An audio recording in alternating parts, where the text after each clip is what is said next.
Parallel universe से कौन बचाएगा चिट्टी को? क्या हुआ जब आमने सामने आए दो वसीकरण? हेलो दोस्तों, आप सभी का स्वागत है बॉलीग्राज स्टूडियोज में। अभी तक आपने देखा कि कैसे वसीकरण और चिट्टी के आमने सामने आने पर वसीकरण चिट्टी की बातों पर भरोसा नहीं करता और उसे कर देता है डीएक्टिवेट। दूसरी तरफ यहां पर वसीकरण और नीला चिंता में पड़ जाते हैं।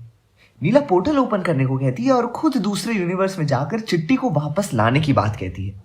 इस पर वसीकरण उसे साफ मना कर देता है और समझाता है कि नीला भी एक रोबोट है और पैरेलल यूनिवर्स का वसीकरण नीला को भी ईविल चिट्टी का ही कोई प्लान समझेगा और उस पर कभी विश्वास नहीं करेगा। तो नीला उससे पूछती है, so what should we do sir? इस पर वसीकरण खुद उस यूनिवर्स में जाने की बात कहता है और चिट्टी को वापस लाने की जिम्मेदारी लेता है। वो नीला को पोर्टल ओपन करने का ऑर्डर देता है और नीला को स्टैंड बाय पर रखने का ऑर्डर देते हुए पोर्टल में एंटर करता है। पोर्टल में एंटर करते ही वसीकरण दूसरे यूनिवर्स के वसीकरण के सामने आ जाता है। ये देख वसीकरण हैरान हो जाता है। इस यूनिवर्स का वसीकरण उसे समझाने के लिए आगे बढ़ता है और कहता है, hi Vashikaran, I am Vashikaran from other universe. तुम्हारे पास जो चिट्टी है वो मेरे यूनिवर्स का है और वो इविल नहीं है। तुम अभी वसीकरण अपनी बात कह ही रहा होता है कि पैरेलल यूनिवर्स वाला वसीकरण उसकी तरफ गन से फायर करता है और वो सीधा इस यूनिवर्स के वसीकरण के हाथ पर लगा और खून गिरने लगता है। पैरेलल यूनिवर्स का वसीकरण ये देखकर हैरान हो जाता है और इस यूनिवर्स का वसीकरण गुस्से से लाल।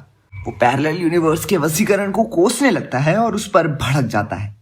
यू फूल, मेंटल, तुम्हारे सामने पूरा एक पोर्टल खुला है, ट्रांसमिशन डिवाइस के बारे में भी तुम्हें पता है, फिर भी तुमने मुझ पर फायरिंग की। Have you really lost your mind? क्या अब मैं भगवान को तुम्हारे सामने लेकर आऊं साबित करने के लिए that I am from parallel universe? कहते हुए उसे बहुत दर्द होता है, पर इस पर भी पैरेलल यूनिवर्स का वसीकरण उस पर विश्वास नहीं करता और वो उसे गन पॉइंट पर एक स्कैनिंग मशीन से गुजरने को कहता है। इस बात पर इस यूनिवर्स का वसीकरण बहुत ही ज्यादा चिढ़ जाता है और मन ही मन उसे और भी ज्यादा कोसने लगता है। पर क्या करे, उसे इस वक्त पैरेलल यूनिवर्स वाले वसीकरण की सारी बातें माननी ही होंगी। स्कैन से गुजरने पर और बंदूक से लगे घाव की बहुत अच्छे से इंस्पेक्शन करने के बाद पैरेलल यूनिवर्स के वसीकरण को इस यूनिवर्स के वसीकरण पर भरोसा हो जाता है। इसके बाद वसीकरण के घाव की मरहम पट्टी होती है और पैरेलल यूनिवर्स का वसीकरण इस यूनिवर्स के बारे में पूछता है। इस यूनिवर्स का वसीकरण इस यूनिवर्स के बारे में सब कुछ बताता है, साथ ही वो सना के बारे में भी बताता है। सना का नाम सुनकर पैरेलल यूनिवर्स का वसीकरण यानी वसीकरण 2 चौंक जाता है और इस यूनिवर्स के वसीकरण यानी वसीकरण 1 से पूछ बैठता है, क्या सना अभी भी तुम्हारे साथ है? इस पर कुछ सोचते हुए वसीकरण 1 बताता है, हाँ सना और वो साथ ही है। वसीकरण 2 सना के बारे में और पूछता है कि वो कैसी है, क्या वो डॉक्टर बन गई, कैसी दिखती है वो अब? इन सब सवालों से वसीकरण 1 थोड़ा अनकंफर्टेबल हो जाता है और पूछता है कि इस यूनिवर्स में सना कहाँ है, क्या वो वसीकरण के साथ नहीं है? इस पर वसीकरण 2 थोड़ा निराश हो जाता है और बताता है कि ईविल चिट्टी ने सना को इतने सालों से कैद करके रखा है और इसकी कोई खबर नहीं मिली है। वसीकरण 1 इस पर कहता है, ओह सुनकर दुख हुआ, मैं आशा करता हूं कि सना तुम्हें जल्द ही मिल जाए। कहकर वो वसीकरण 2 को तसल्ली देने की कोशिश करता है।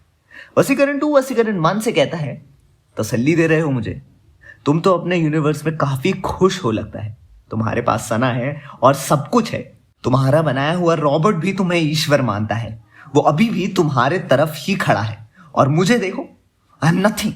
लोग मुझे एक श्राप मानते हैं, एन इंटेलिजेंट फूल, जिसके कारण सभी को ये दिन देखना पड़ रहा है और मेरी सना का भी कुछ पता नहीं है। तुम मुझे तसल्ली दे रहे हो, पर मैं जानता हूं तुम्हें मेरी कंडीशन से कोई फर्क नहीं पड़ता। तुम बस चिट्टी को लेने आए हो और ये सिर्फ तुम्हारे लिए एक्सपेरिमेंट था। You feel nothing at all, तुम्हें कोई चिंता नहीं है हमारी। ये कहकर वसीकरण 2 वसीकरण 1 को रियलाइज करवाता है कि वसीकरण 1 कितना सेल्फिश हो चुका है और उसे सिर्फ अपनी चिंता है, इसलिए उसकी तसल्ली भी छूटी है। वसीकरण 1 को अपने इस रवैये पर थोड़ी शर्मिंदगी होती है, पर वो कुछ नहीं कर सकता। वो वसीकरण 2 को समझाता है कि उसकी दुनिया एकदम अलग है और वो चाह कर भी कुछ नहीं कर सकते। इस यूनिवर्स में शायद रॉबर्ट्स का ही राज होना लिखा है और वो इस बारे में कुछ नहीं कर सकते। कहकर वसीकरण 1 चिट्टी को एक्टिवेट करने की कोशिश करने लगता है। तभी वसीकरण 2 वसीकरण 1 के पीछे से सर पर वार करता है और कहता है, यू आर राइट, मैं इस यूनिवर्स को नहीं बदल सकता, पर मैं तुम्हारे यूनिवर्स में तो जा सकता हूं। क्या वसीकरण 2 वसीकरण 1 को मार डालेगा और ले लेगा उसकी जगह? क्या होगा पैरेलल यूनिवर्स का? जानने के लिए देखते रहिए बॉलीग्राज स्टूडियोज।